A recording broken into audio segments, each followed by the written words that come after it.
오늘도 10월 마지막 주일 예배에 또 참여한 여러분을 다시 한번 그리스도의 이름으로 축복합니다. 하나님은 살아계십니다. 하나님이 우리를 지켜주시지 않으면 우리가 아무리 수고하고 애쓰고 우리가 건강을 지키고 좋은 것을 많이 먹고 운동하고 우리가 수고하고 노력해도 결국 하나님이 지켜주시지 않으면 우리의 삶이 결코 행복할 수 없다는 것을 성경은 말해주고 있습니다. 하나님이 우리를 지켜주셨습니다. 한 주간도.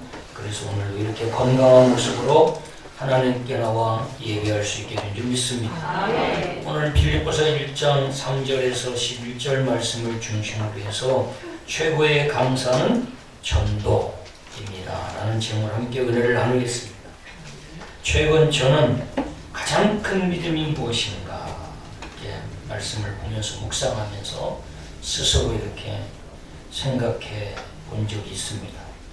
그러면서 동시에 믿음이 무엇인가, 믿음이 무엇인가 혼자 이렇게 고민하면서 제가 결론에 이르게 된 것은 그래, 믿음은 결국 감사이구나 라는 것을 깨달았습니다.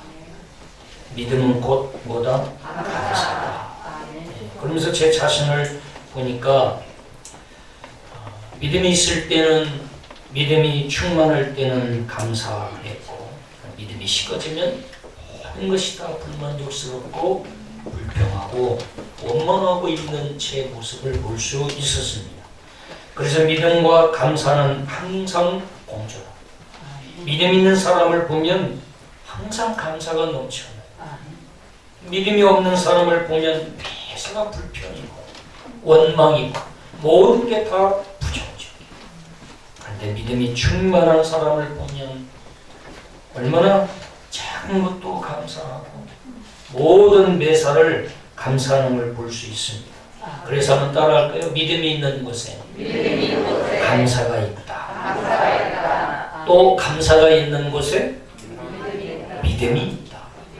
감사가 있는 곳에 믿음이 있고 믿음이 있는 곳에 감사가 있다. 그래서 믿음과 감사는 항상 공존하고 함께 있는 것을 보게 됩니다. 믿음이 식었을 때 제일 먼저 나타나는 현상 중에 하나가 뭐냐? 감사가 사라지는. 감사가 사라져. 감사가 없어요.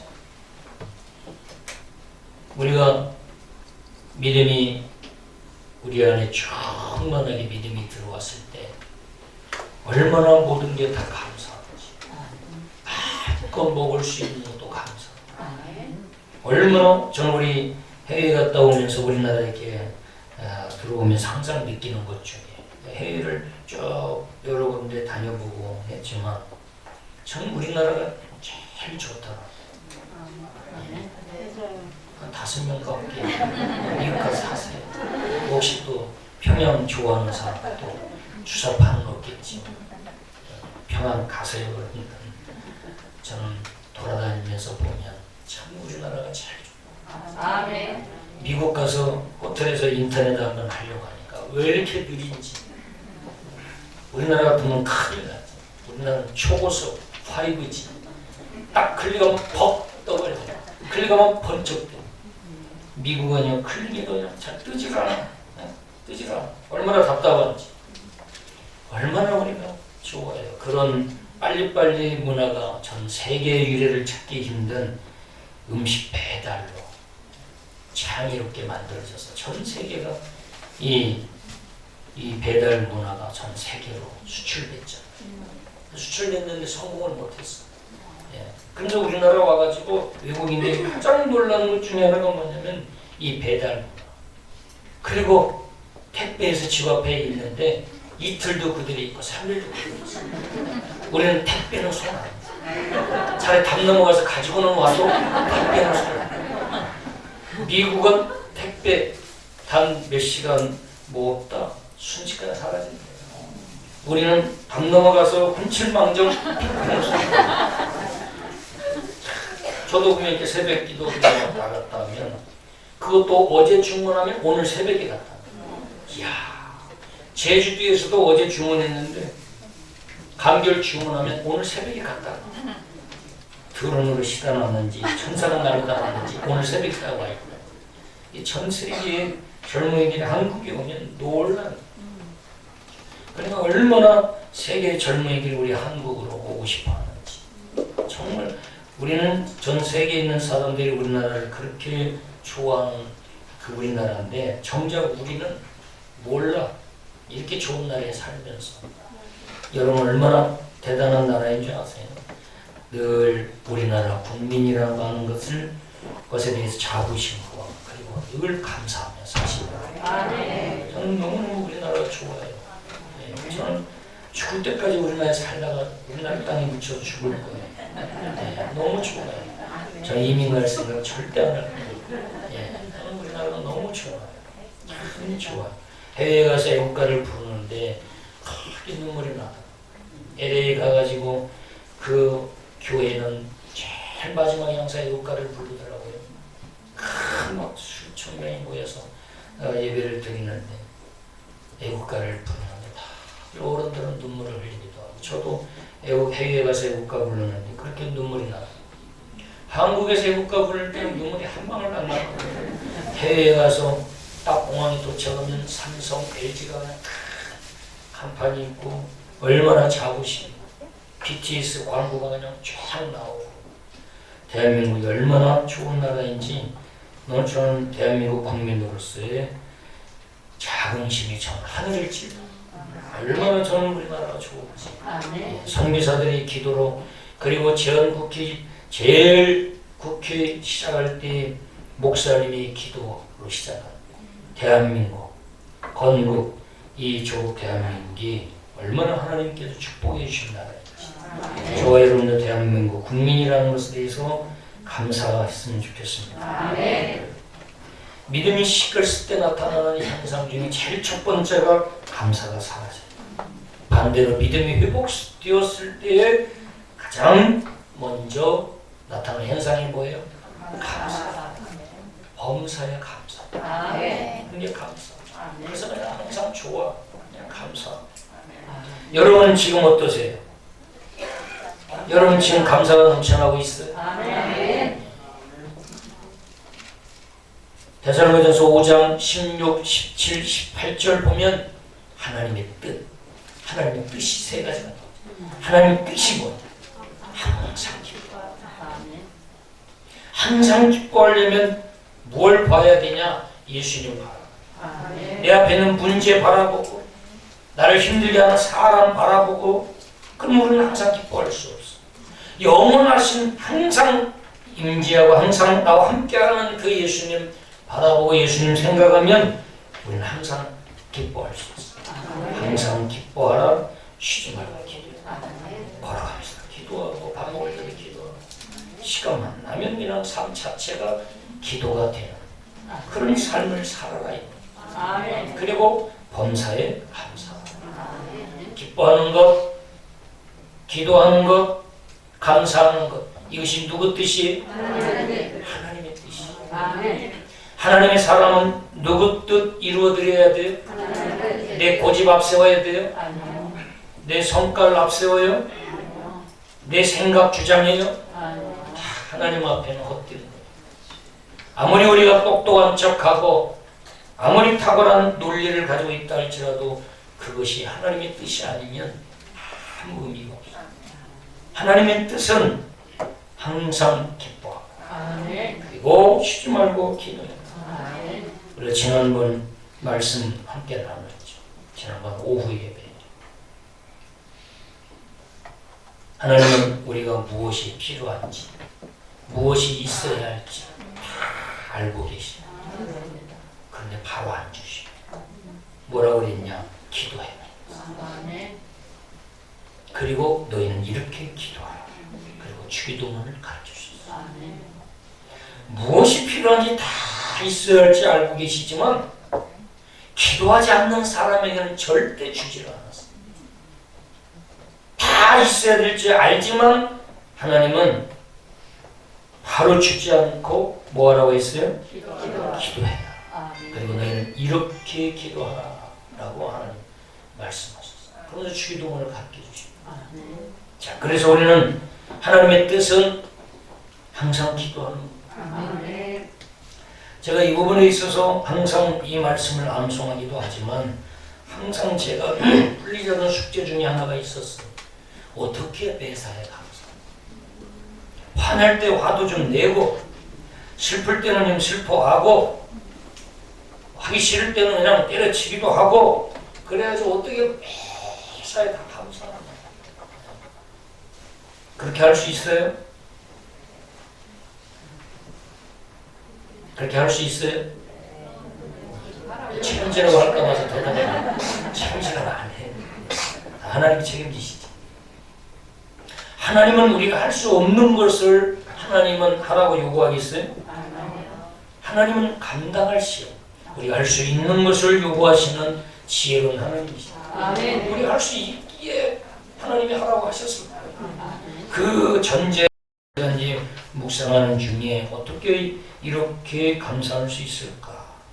참 화날 때 어떻게 감사, 슬퍼할 때 어떻게 감사할 수 있나? 그래서 제가 이 말씀을 묵상하면서 깨달은 것 중에 하나가, 하나님은 지금 내가 보이는 굉장히 화날 일이고 슬플 일이지만 하나님의 시간 속에, 하나님의 그 카이로스의 시간 속 안에서, 하나님의 주권 안에서 이루어지는 모든 일들, 그 사건, 일들 안에 하나님이 감사할 거리를 숨겨놓으신다.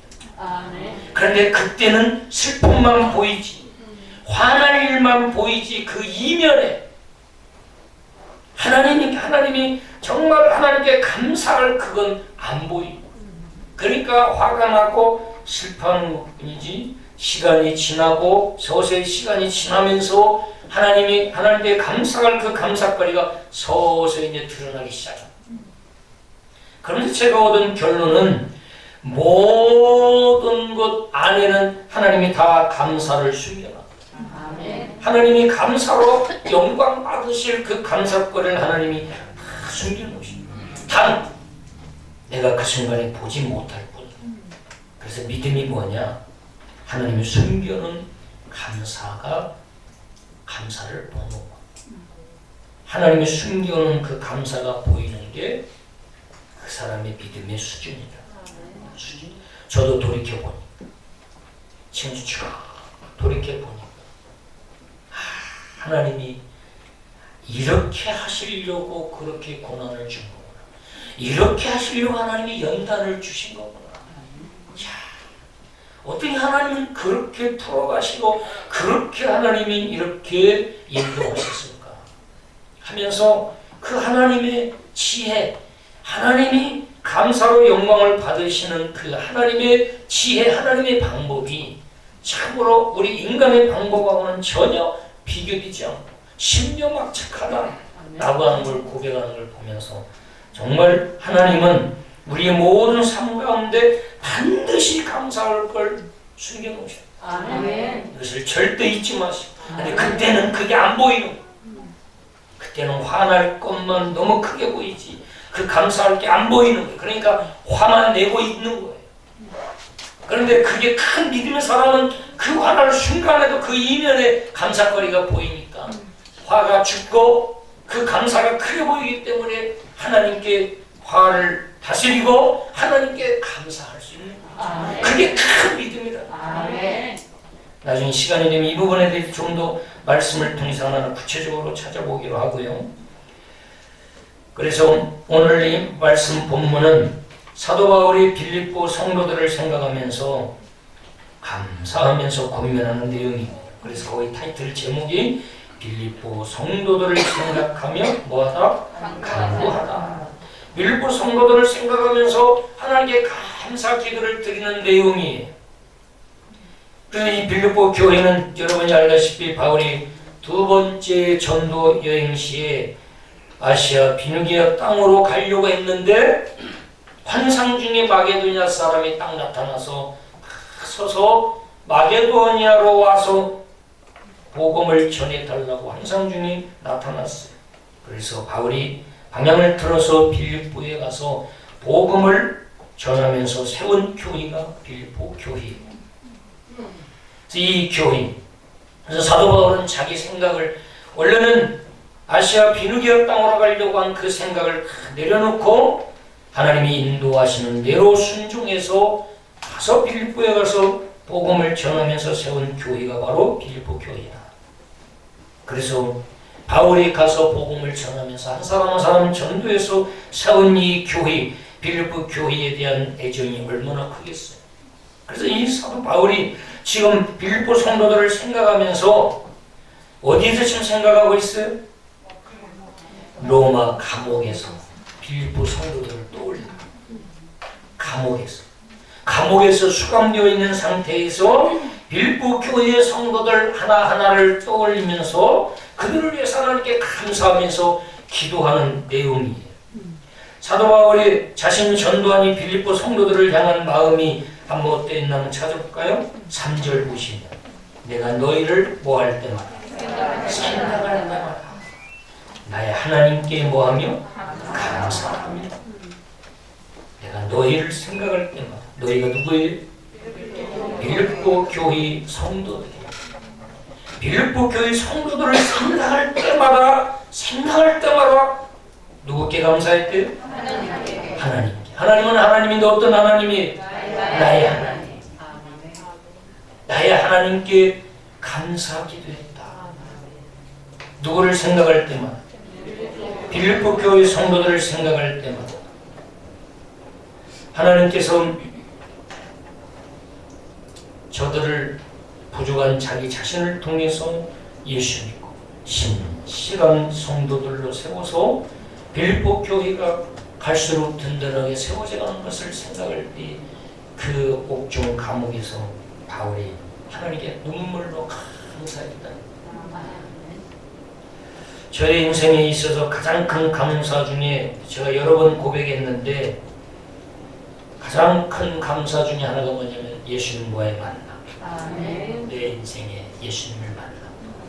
두 번째 만남이 제 아내 그리고 제 가족과의 만남. 이것이 저에게는 가장 큰 감사. 세 번째가 영광교회와의 만남. 우리 영광교회 여러 성도님들과의 만남. 이 세 가지가 저에게 있어서는 가장 큰 감사예요. 제가 새벽마다 무릎 꿇고 하나님께 기도할 때마다 하나님 나 같은 자를 불러주신 하나님 감사합니다. 내가 예수님을 만나지 않았다면 지금 어떤 인생관, 세계관, 가치관으로 살아가고 있을까? 존재론적인 인생이 아니라 소유론적인 인생관을 추구하면서 무엇을 더 많이 얻기 위해서 소유하기 위해서 몸부림치다가 내 뜻대로 안 될 때 절망하고 낙심하고 그 가진 걸 가지고 자기의 존재감을 과시하고 자랑하고 그것이 곧 성공의 표준이 되는 줄 알고 그렇게 살아가고 있지는 않은지 제 자신을 돌아오면서 하나님께 나 같은 자를 불러주시고 나에게도 찾아와 주셔서 만나주신 주님 감사합니다. 이렇게 기도하고 있어요. 바울은요 빌립보 감옥에서 감옥 밖에 있는 빌립보 성도들을 생각하면서 하나님께 항상 감사했다. 항상 감사했다. 저도 어떤 사람을 생각하면 늘 감사가 돼요. 참 이분을 만나게 하신 하나님 너무 감사합니다. 이분과 함께 할 수 있어서 너무 감사합니다. 하나님 너무 감사합니다. 그 사람을 생각할 때마다 웃음이 나고 기뻐져요. 행복해져요. 사도 바울이 그랬어요. 빌립보 성도들을 생각할 때마다 하나님께 감사하고 기뻤어요. 그런데 반대로 어떤 사람을 생각할 때마다 마음이 불편하고 부담스러워. 꿈이라도 나타날까 두려워. 그 사람 생각만 하면 불편한 거지. 또 미워지기도 하고. 그런데 바울은 빌립보 성도들이 너무 좋아서 그리고 그들이 예수님 안에서 세워져가는 모습을 보면서 늘 감사해요. 늘 항상 감사해요. 항상 기뻐하고 항상 감사 기도를 하나님께 드렸다. 저와 여러분 또 우리 성도님들과도 이런 관계가 되었으면 좋겠습니다. 그게 바울의 마음이었어요. 생각할 때마다 마음에 떠올릴 때마다 그들을 감사했다. 자녀들은 부모님을 떠올릴 때마다 너무 감사했어. 울컥울컥 목이 메요. 부모님은 자녀들을 생각할 때마다 감사해서 하나님 이렇게 좋은 아들, 딸을 제 아들, 딸로 선물로 주신 하나님 감사합니다. 그래서 자식을 위해서 기도할 때마다 너무 하나님께 감사합니다. 하나님 고맙습니다. 하나님 감사합니다. 그게 바울의 마음이었어요. 빌립보 성도들을 향한 바울의 마음. 또 두 번째로 4절에 보면 그 바울의 마음이 4절 보면 간구할 때마다 너희 무리를 위하여 기쁨으로 항상 간구했다 그랬어요. 간구할 때마다 기쁨으로 간구해요. 바울은 빌립보 성도들을 위해서 늘 기도했는데 기도할 때마다 항상 기뻐해요. 저희들은 왜 신앙생활을 저렇게 하는지 신앙생활하는 게 마음에 들죠. 저 빌립보 성도들 쟤네들 왜 신앙생활을 저렇게 하는? 왜 이렇게 쟤네들은 그냥 입만 열면 불평이고 불만이고 미지근하게 진짜 구원받은 거 맞아? 저들이 진짜 천국 백성 맞아? 하나님께 한번 얻어 맞아봐야 정신 차리나? 하나님께 한번 뺏겨봐야 탈탈 털려서 빈털털이 돼야 한번 정신 차릴까? 도대체 저들은 신앙생활을 왜 저렇게 하지? 불편하고 답답하고 그들을 생각할 때마다 우울하고 그런 것이 아니라 그들을 생각하고 기도할 때마다 항상 어땠대요? 기쁨으로 항상 기도했다. 아멘. 너무너무 기뻐요.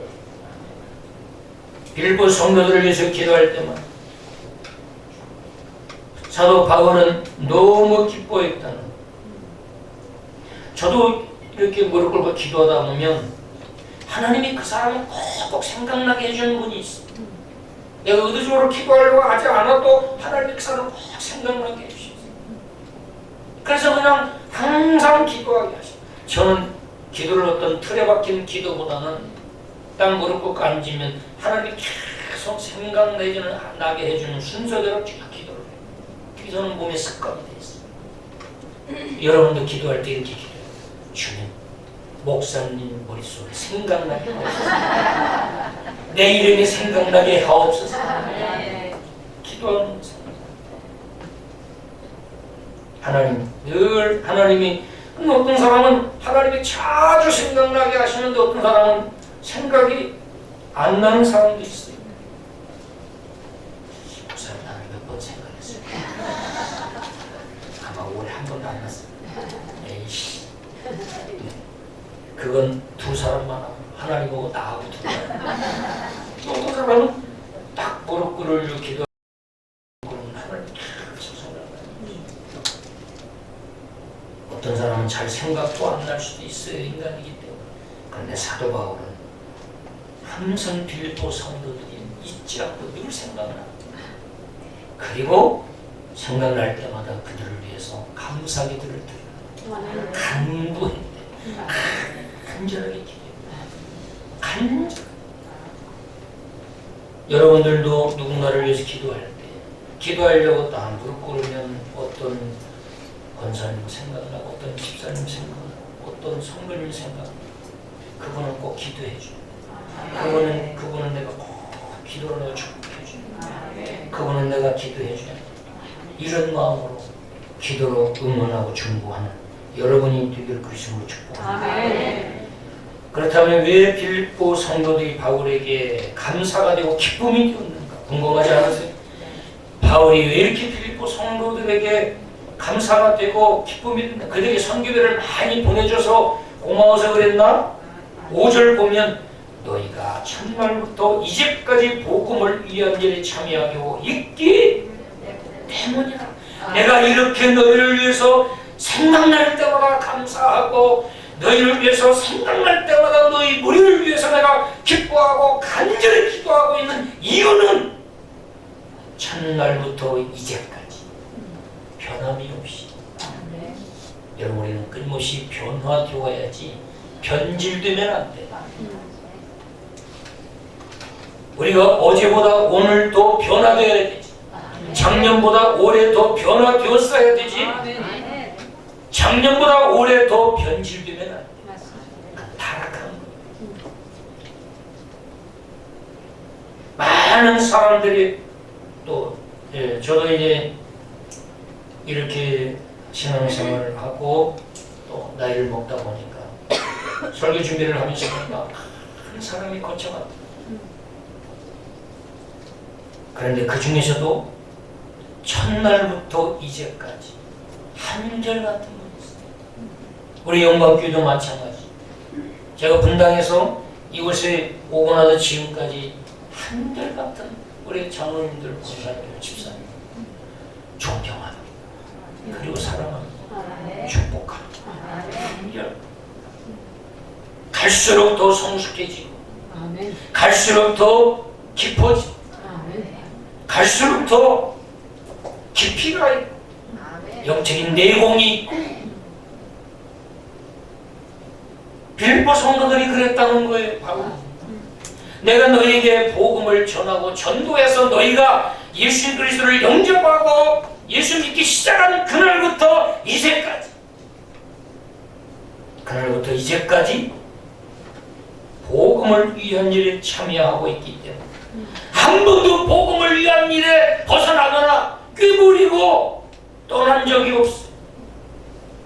힘들고 자기 개인적인 일이 힘들고 어려워서 중단하고 포기하고 쉬고 싶고 잠깐 영적 의도하고 싶을 때도 있었을 텐데 시험 들 때도 있어서 잠깐 흔들리고 뛰쳐나가고 벗어나고 세속적이고 세상적으로 신앙을 떠나고 모든 봉사와 예배도 중단되고 싶었을 때도 있었을 텐데 때로는 교회가 싫어지기도 하고 때로는 목사의 설교도 싫어지기도 하고 봉사도 귀찮아지기도 하고 그럴 때도 있었을 텐데 한 번도 중단하거나 벗어난 적이 없이 한결같이 첫날부터 이제까지 복음을 위한 일에 참여하고 있기 때문에 이런 빌립보 성도들을 바울이 얼마나 감사합니다.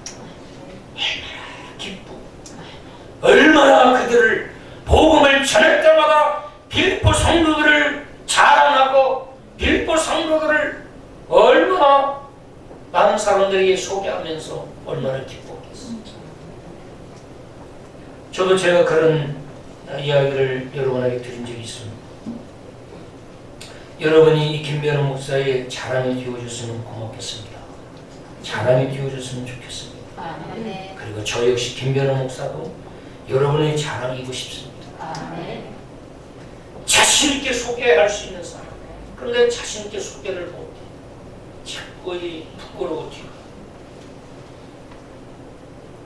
우리는 서로가 하나님 앞에서 사도 바울이 빌립보 성도들을 이렇게 하나님 앞에 감사하고 이들을 기뻐했듯이 우리도 서로에게 기쁨이 되고 감사가 되고 자랑이 되는 그런 성도 이기를 그리스도 축원합니다. 우리 교회 와서 우리 장로님 한번 만나봐. 우리 교회에 이런 권사님 있는데 한번 와서 교제해 보십시오. 우리 교회에 이런 집사님이 있습니다. 한번 와서 집사님 만나보세요.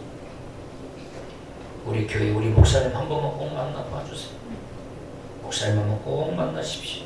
이렇게 서로가 서로에게 자랑이 되고 서로에게 감사가 되고 서로에게 기쁨이 되는 그런 아름다운 건강한 우리 교회 공동체가 되기를 그리스도로 축복합니다.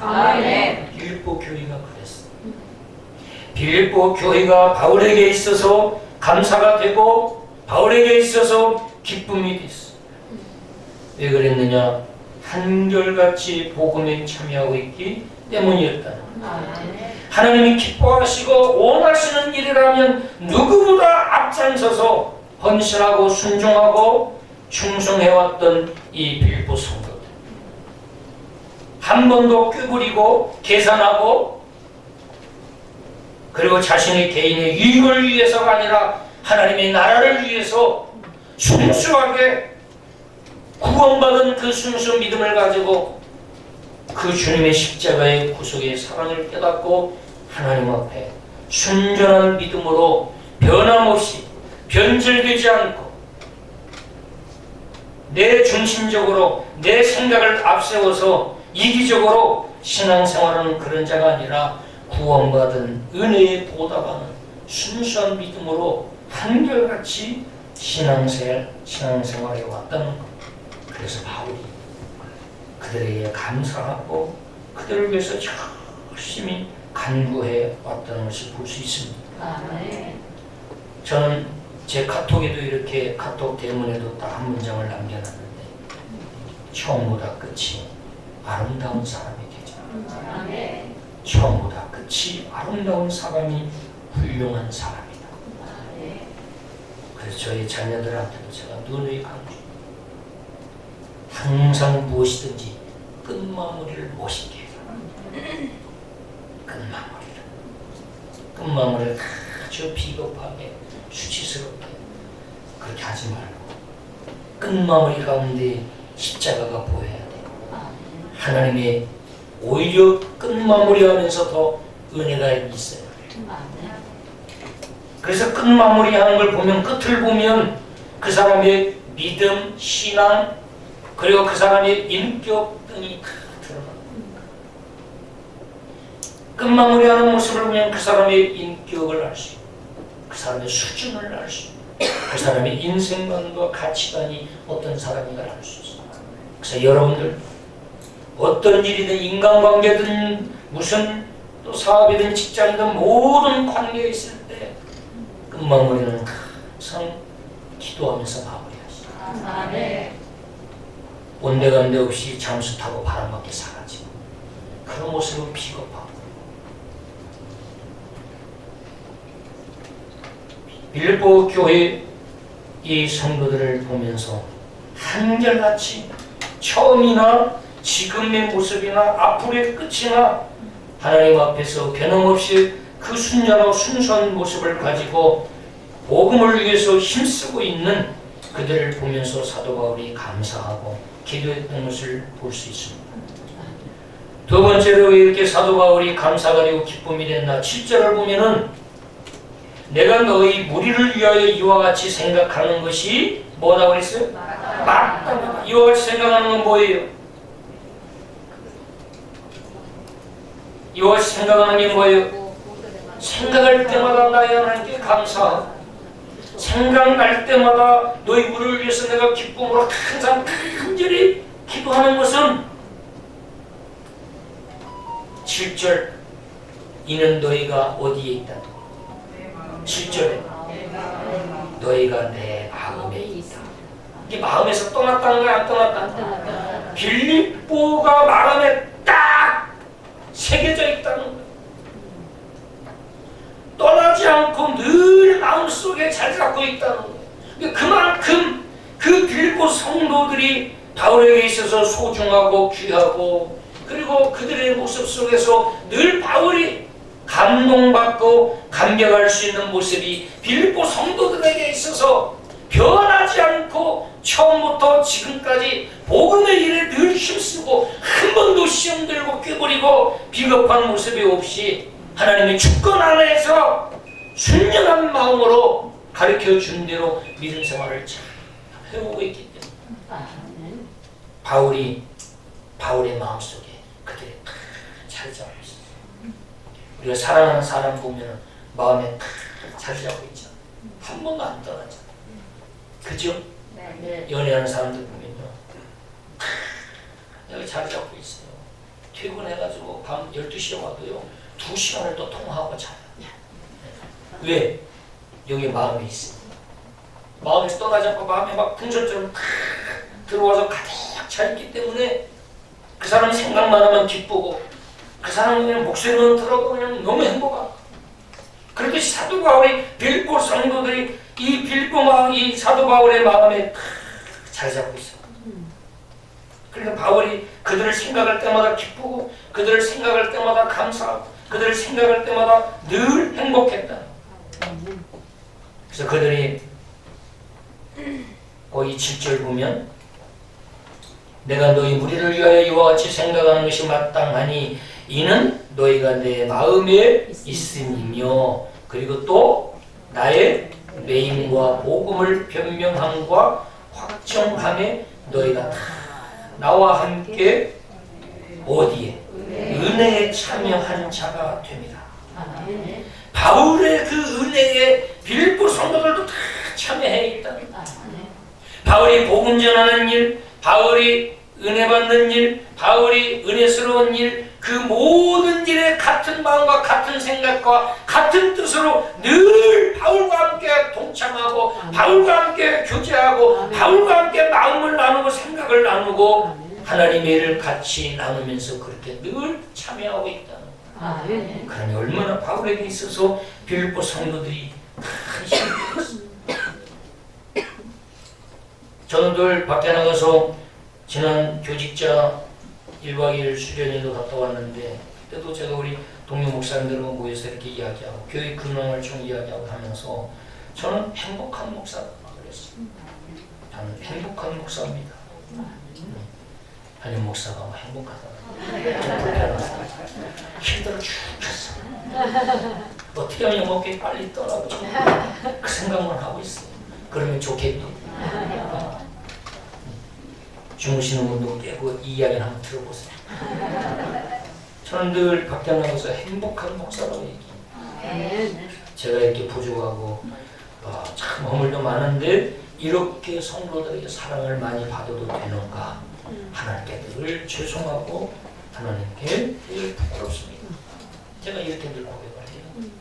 하나님, 그래서 저는 저희 교회는 건강한 교회고 행복하고 능숙하게 행정적이고 조직적이고 기계처럼 역동적이고 그런 교회가 아니라 우리는 하나님의 은혜에 붙잡혀서 하나님이 인도하는 대로 흘러갑니다. 그런 어떤 계기가 되면 전부 다 그 하나님의 그 주권 하나님의 뜻에 하나가 돼서 어떤 것이든지 하나님의 방법으로 세우고 이루고 만들어낸 저력을 가진 영광교회.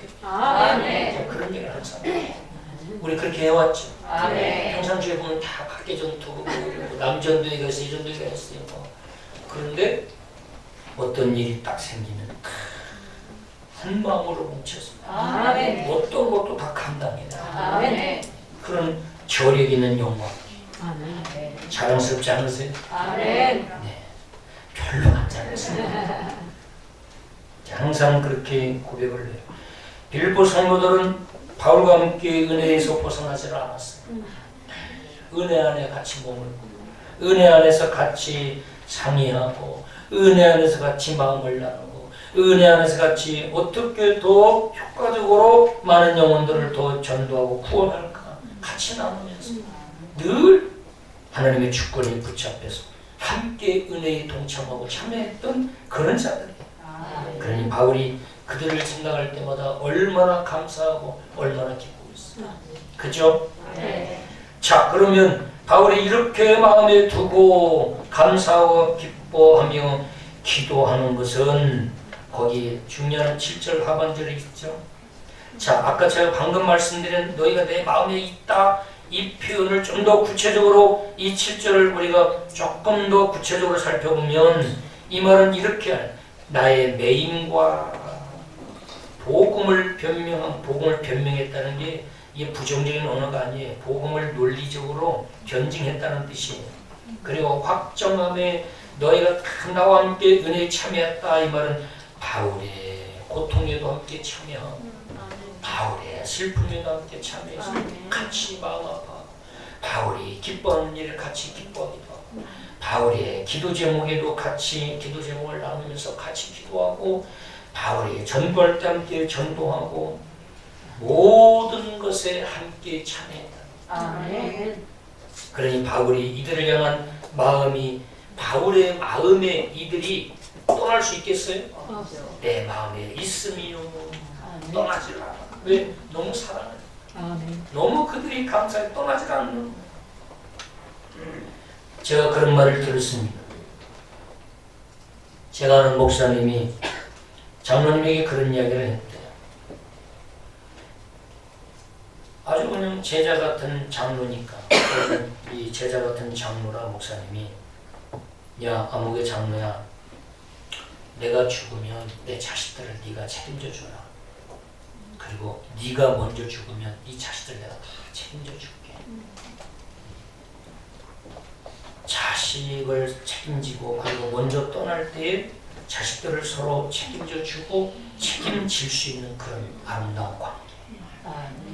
복음을 위해서 무엇이든지 함께할 각오가 되는 관계. 이런 관계가 마음에서 쉽게 떠나겠어요? 안 떠나지. 늘 마음이 간직하고 마음이 있지. 바울이 기쁨이 되고 감사가 되는 이 빌립보 성도들에게 몇 가지를 당부하고 있어요.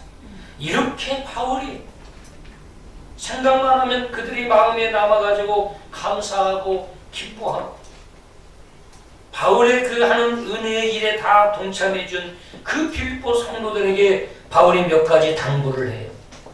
우리 교회에 주는 말씀입니다. 9절 보면 9절 한번 읽어볼까요? 내가 기도하노라 너의 사랑을 지식과 모든 총명으로 점점 더 풍성하게 하사. 그들을 위해서 기도하는데 뭐라고 기도했느냐? 너희 사랑을 점점 더 풍성하게, 지식을 점점 더 풍성하게, 총명을 점점 더 풍성하게 해달라라고 하나님께 기도했어요. 이 말은 뭐냐면 지금 그들의 사랑이 조금 부족하다. 그들의 지식이 조금 더 부족하다. 그들의 총명이 조금 더 부족하다. 그러니 하나님, 우리 빌립보 교회의 성도들의 사랑을 점점 더 풍성하게 도와주세요. 지금보다 좀 더 풍성하게 도와주세요. 저들의 하나님을 아는 지식이 하나님 지금보다 더 점점 더 풍성하게 도와주세요. 총명함이 점점 더 풍성하게 해주세요. 마태복음 10장 16절인가요? 보면은 예수님이 제자들을 전도하라고 파송하면서 예수님 보라, 내가 너희를 양을 이리떼 가운데 보낸과 같도다.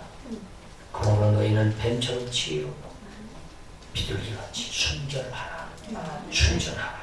이렇게 이야기하죠. 예수님이 세상에 이 제자들을 전도하러 내보내면서 뱀처럼 지혜롭고 비둘기처럼 순전하다. 뱀처럼 지혜롭다. 이게 뭐냐? 총명하다. 총명해. 우리 예수 믿는 사람이 다 속아주고 사기당하고 바보가 되어야 되는 게 아니에요. 무조건 손해봐야 되는 게 아니에요. 뱀처럼 지혜롭고 총명해야 돼요.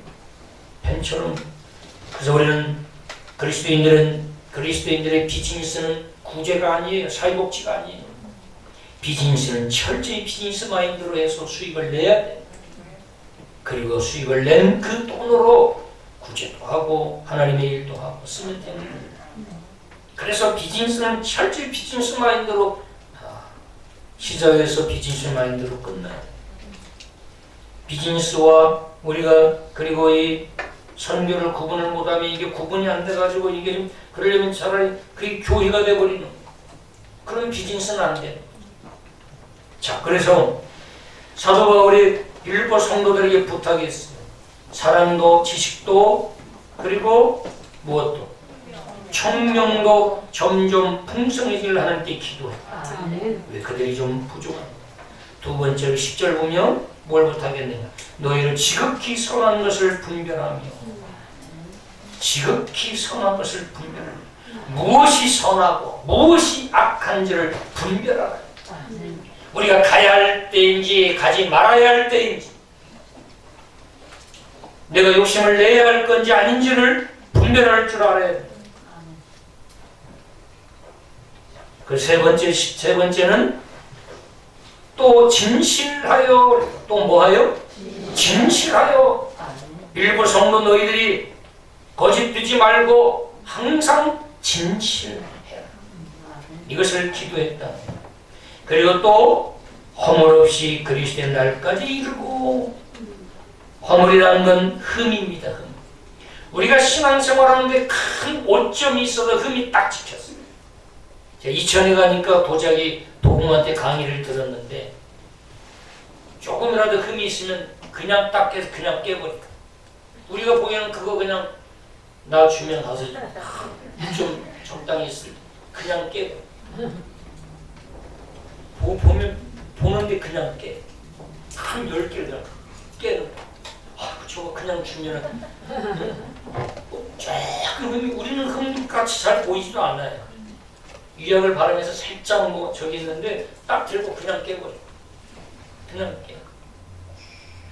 우리가 신앙생활하는데 천국 가는데 내가 언제 무슨 일이 있었을 때 내가 왜 그렇게 행동했을까?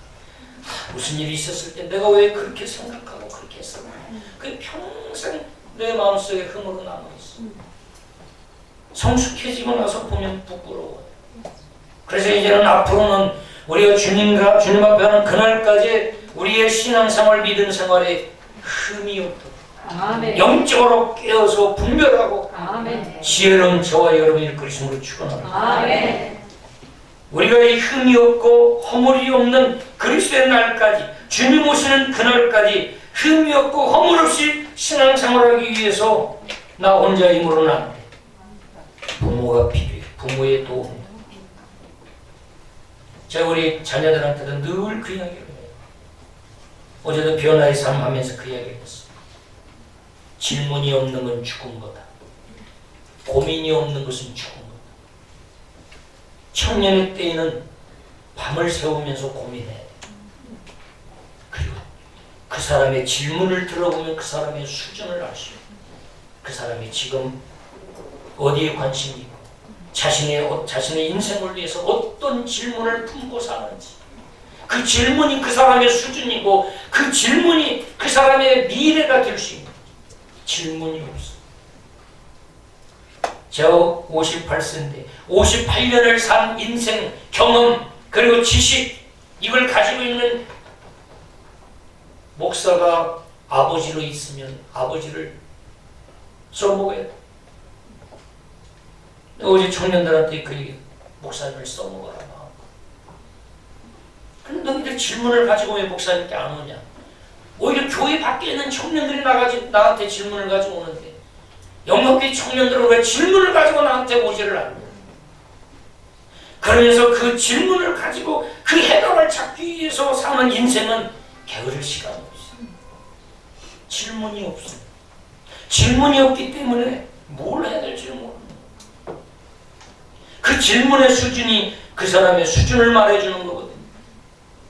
저 대학교에서 강의 잠깐 해봤지만 무식하면 질문을 할 수가 없어. 모르면 질문을 못해. 그냥 입 다물고 가만 쳐다보고 아는 척하고 그냥 모르면 정답을 쓸 수가 없어. 모르면 질문하는 건 그만큼 고민이 있었고 그 부분에 뭔가를 알기 때문에 질문을 하는 거예요. 흠이 없고 허물이 없는 인생을 살기 위해서 부모의 도움도 필요하고 우리의 선생님들도 필요하고 특별히 우리 그리스도인들은 영적 멘토가 반드시 필요합니다. 신앙생활에 있어서 허물이나 흠이 생기지 않고 주님 오실 그날까지 경험과 지혜를 가진 분들의 말을 잘 듣고 우리 영광교회도 권사님들 얼마나 많아요. 장로님들이 있죠. 집사님들도 있고 그래서 늘 물어보는 집사님 장로님 이건 이렇게 하면 어때요? 제 생각 이런 것 같은데 장로님 보시면 어때요? 권사님 저는 이렇게 했는데 생각하는데 권사님 보시면 어때요? 기도해 주세요. 그러면 그 신앙생활은 그 숱한 수년의 경험 많은 어려움 속에서 하나님께 응답받고 오면서 깨달은 그 영적인 교훈과 지혜가 얼마나 많은지 그러면서 도움을 받고 나의 허물을 줄이고 그 흠이 생기지 않도록 주의하며 살아가는 그런 지혜가 우리 모두에게 반드시 필요할 줄 믿습니다. 11절 보시면 예수의 그리스도로 말미암아 의의 열매가 가득하여 하나님의 영광과 찬송이 되기를 원하노라. 의의 열매가 가득하고 하나님의 영광과 찬송이 되기를 원하노라. 누군가에게 의의 열매가 가득해서 빌립보 성도들이 하나님의 영광이 되고 하나님의 찬송이 되기를 바울은 원했어요. 아멘. 빌립보 성도들이 하나님의 영광이 되고 하나님의 찬송이 되기를 원했다. 아멘. 우리 각자는 여러분에게 영광이 되죠. 김변호 목사님 우리 영광교회 참 영광이야. 그럼 얼마나 좋아. 우리 영광교회 장로님 우리 영광교회 영광이야. 장로님이 계셔서 참 우리는 너무 행복해요. 우리 권사님 우리 영광교회 영광이야. 또 집사님 우리 영광교회 밥맛이야. 그러면 우리 영광교회 기쁨이야. 정말 우리 영광교회 영광이야. 집사님이 없으면 우리 행복하지 않아. 우리 구역에서 우리 구역장님은 우리 구역의 영광이야. 우리 구역의 기쁨이야. 우리 구역의 찬송이야. 바울은 빌립보 성도들이 하나님의 영광이 되기를 위해서 기도했고 하나님의 찬송이 되기를 위해서 기도했다. 그래서 의의 열매가 가득하기를 바랬어. 의의 열매. 하나님에게 기쁨이 되고 하나님께 영광이 되는 의의 열매. 의의 열매가 가득한 우리 영광교회 성도님들이 되기를 그리스도로 축복합니다. 세상의 열매를 맺기 위해서도 우리가 애써야 되지만 성공의 열매도 맺어야 되지만 무엇보다 의의 열매를 맺는 일에 실패하지 않기를 바랍니다. 캄보디아는 우리 영광교회 의의 열매. 13년 전에 가서 그곳에 이광훈 목사님이 가셔서 한인 부흥이하고 다른 사례비로 200평을 다 계약해서 사놓고 저한테 전화 와서 유치원 하나 지었으면 좋겠다고 영광교회에서 지면 좋겠다. 그래서 제가 아멘했어요. 아멘하고 우리 영광교회 거기다 심자. 아멘하고 와서 그때 같이 또 헌금 모아서 그것도 튼튼하게 세우지 못하고 그냥 보로코 갖다가 세워서 이게 그냥 양철대기로 세워가지고 나중에 가보니까 이 양철이 막 얼마나 열이 있어가지고 막 선풍기를 아무리 돌려도 이게 막 너무너무 더워서 그런데도 그 안에서 유치원 아이들에는 뭐 100여 명이 막 배고 공부하고 있어. 나중에 가서 또 이걸 자 이제 막아줬지. 그렇게 시작했던 그곳이 초등학교가 생기고 중학교가 생기고 축구장 운동장이 생겨서요. 축구는 다 거기 가서 축구를. 그래서 진짜 하고 싶은 거다 잔디를 하나 깔아주면 좋겠다. 그래가지고 거기 호수가 있는데 전에는 호수를 또 호수도 하나 만들었으면 좋겠다 해서 거기다가 파가지고 이 축구장이 그 운동장이 낮아가지고 이렇게 또 한 1m 높였는데 지금 보니까 운동장이 작아 이제 이 중학교 아이들도 막 있고 고등학교도 있다. 그래서 그걸 다시 이제는 메꾸자. 다시 이제 메꾸자. 메꾸는데 1,000,000원이던데. 그래서 아직은 좀 부담되고 나중에 또 기도하자.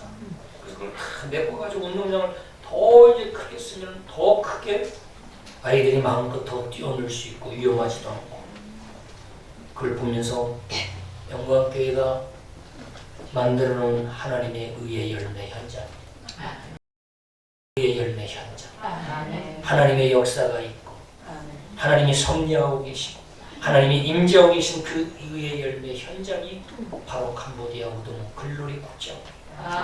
저희는 교회를 먼저 세우지 않고 유치원을 먼저 세우는 일을 해왔습니다. 그러면 교회는 주일날 자동으로 교회가 돼. 그래서 그 보포트 루이시 우심 이 박사님이 주창하는 텐포 저 지구의 이 뭐예요? 위도 10도 40도 근방이 이 세계 지도의 반달 모양인데 여기만 전도되면 전 세계가 전도된다.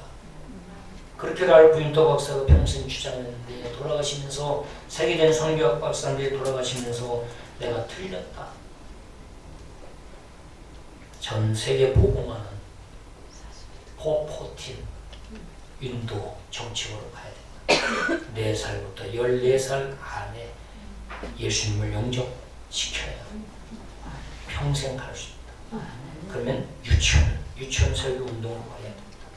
그것을 어떻게 깨달았느냐? 북한을 가서 보고 깨달았다. 뉴욕 순복음교회, 지금은 프라미스 교회인데 김남수 목사님이 그 북한을 한 100번을 다녀왔어요. 100번. 그래서 저 북한 김일성 주체 사상이 어떻게 저렇게 붕괴되지 않고 저렇게 오랫동안 든든히 서갈 수 있느냐, 그것을 유치원 타가수에서 깨달아. 타가수에서 태어나면 바로 6개월부터 다리다가 키운다. 거기서 김일성을 완전 신격화해서 계속해서 밥 먹을 때도 수령님 사진 보고 절하고 다 그렇게 신격화해서, 그러다 보니까 저렇게 북한이 어릴 때 세뇌교육 받은 것이 무너지잖아요. 그 다 성경에서 다 카피한 거예요. 그래서 우리도 어릴 때부터 예수님을 바르게 전해. 그래서 제가 이 도면 리더스쿨 하면서도 초등학교 때 부모님들이 라면 끓여 먹을 힘만 있으면 아이와 함께 있어주고, 그리고 교회에 보내달라, 리더스쿨 보내달라. 제가 그렇게 간절히 이야기했어요.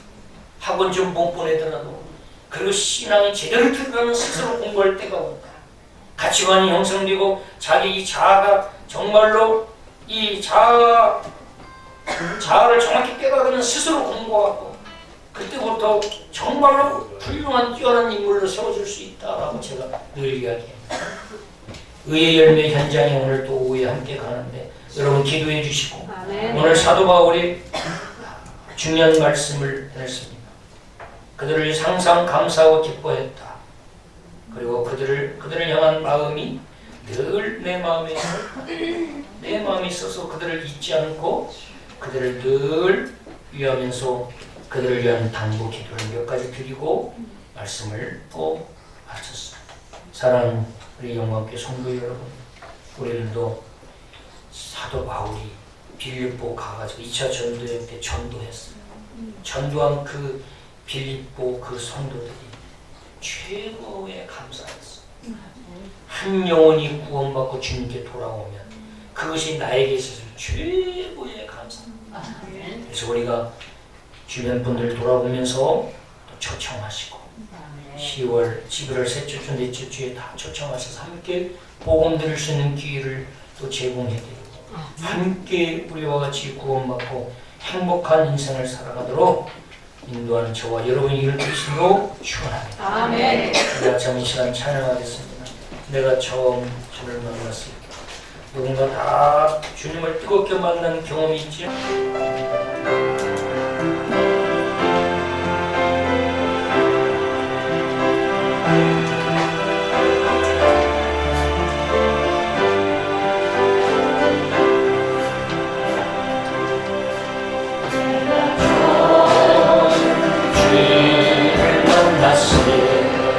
외롭고도 쓸쓸한 모습,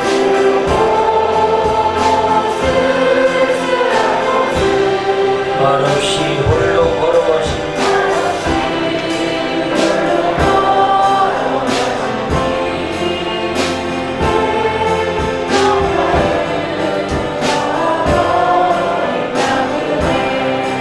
정녕 그분이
기도합니다. 시작 기도할 때 주님, 나 역시 하나님께 영광이 되고 찬송이 되기를 원합니다. 누군가에게 영광이 되고 찬송이 되고 기쁨이 되는 자가 되기를 원합니다. 또한 우리가 11월 셋째 주, 넷째 주에 초청기를 요청하고 또 기도하고 있는 이따가 낙심한 자들, 또 예배가 중단된 자들, 반드시 꼭 예수 믿고 또 축복받아야 할 자들, 이들을 위해서도 태신자로 품고 마음에 두고 기도하고 있는데 그들도 반드시 구원시켜 주셔서 하나님의 영광이 되고 하나님의 찬송이 되도록 하나님 도와주시옵소서. 그리고 또 11월달 한 달 새롭게 시작하는데 하나님께서 11월 한 달 가운데도 주의 은혜와 축복이 넘쳐나는 한 달이 되도록 주님 도와주시옵소서. 주님 한 번걸로 뜨겁게 한번 기도하겠습니다. 하나님 아버지 감사합니다. 범사에 감사해서 하나님께 드렸습니다. 또한 이 시간 마음을 드리고 또 시간을 구별해 드리며 이 거룩한 복된 주의를 기억하고 하나님께 나와 예배한 우리 사랑하는 온 성도님들 가정과 또 생각, 직장, 또 건강만 지켜주시고 11월 한 달 내내에도 주의 은혜와 축복이 넘쳐나게 하여 주옵소서. 감사하며 예수님의 이름으로 기도하옵나이다. 아멘.